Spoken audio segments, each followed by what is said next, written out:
얼마 전 일본은 후쿠시마 원전 오염수를 태평양 바다에 방류한다는 계획을 세웠습니다. 이 소식은 세계 사람들을 경악하게 만들었습니다.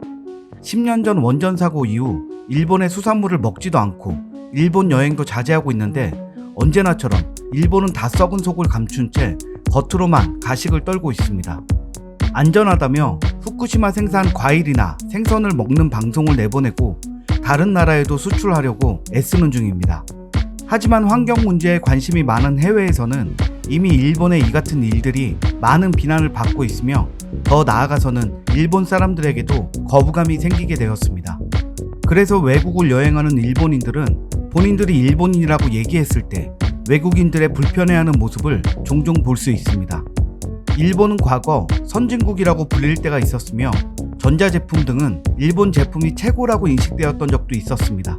하지만 이제는 세계에서 일본의 닌자나 사무라이 등에 관심을 갖는 사람은 없고 일본이라는 나라에 대해 방사능이라든지 원전 사고, 코로나19 방역 실패 등으로 기억하고 있는 사람이 더 많습니다. 그래서 외국인들을 속이기 위해 본인들을 한국인이라고 말하기도 합니다. 그렇게 속이면 외국인들의 반응은 극명하게 차이를 보입니다. 바로 한류 문화 때문이죠. 외국에서 한국인이라고 하면 바로 알아들으며 K-팝을 잘 알고 있다면서 먼저 다가오기도 합니다. 이런 현상은 어느 나라에 가도 마찬가지입니다. 한국인이라고 하면 자신도 한국 드라마를 안다고 하고 BTS나 기생충에 대한 질문을 엄청 해대기도 합니다. 이곳에서 일본인들은 완전히 소외되는 것이죠. 게다가 일본에 대해 조금이라도 아는 사람이라면 일본은 컴퓨터도 제대로 쓰지 못하는 아날로그적인 후진국이라는 생각도 하고 있습니다.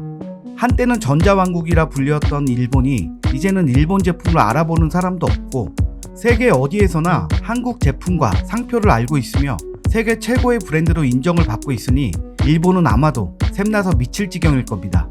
그래서 일본 사람들 중 자존심을 지키기 위해 본인이 일본인이라고 사실을 말했다가는 방사능이 묻어있다며 노골적으로 피하는 사람에 의해 폭력 사태나 인종차별에 휘말려 싸움이 나기도 합니다. 그러니 자존심보다는 외국인들에게 좋은 대접을 받기도 쉽고 싸움에 휘말리기도 싫어서 한국인이라고 하는 일본인들이 늘고 있는 것입니다. 일본의 우익들은 이 같은 현실을 인정하지 못하고 강력히 비난하기도 합니다. 일본인으로서의 자긍심도 없이 거짓말하는 것은 나라를 팔아먹는 것이다. 모국인 일본에게 미안하지도 않냐. 부끄러워해야 한다. 어떻게 한국인이라고 할 수 있지? 차라리 외국에 나가지를 말지 등의 말들을 했습니다. 이렇게 외국인에게 미운 털이 박히고 있는 본인들에 비해 세계에서 모든 사람들이 좋아하고 선진국으로서의 이미지를 만들어가고 있는 한국이 아마도 무척 부러웠나 봅니다. 하지만 이런 비난에도 불구하고 이미 한국은 일본 제품의 명성을 추월한 지 오래되었고 앞으로도 이런 상황은 계속될 듯합니다. 오늘 이야기는 여기까지입니다. 구독과 좋아요 부탁드리겠습니다.